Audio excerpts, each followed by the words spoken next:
बिस्मिल्लाहिर्रहमानिर्रहीम। अस्सलामुअलैकुम। खुशामदीद परी की दुनिया में।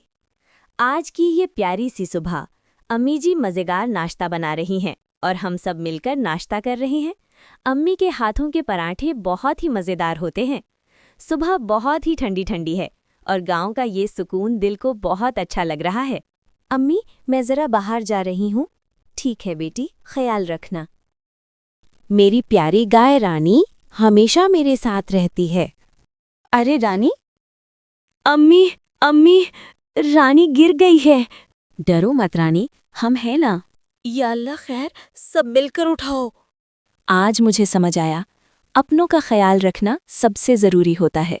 ये है मेरी रानी, मुझे इससे बहुत प्यार है। और ये था मेरा आज का व्लॉग। परी की दुनिया व्लॉग पसंद आया तो इसे लाइक और सब्सक्राइब करें और कमेंट में ज़रूर बताना कि आपको मेरी रानी कैसी लगी। हंसते मुस्कुराते रहें। अल्लाह हाफ़िज़।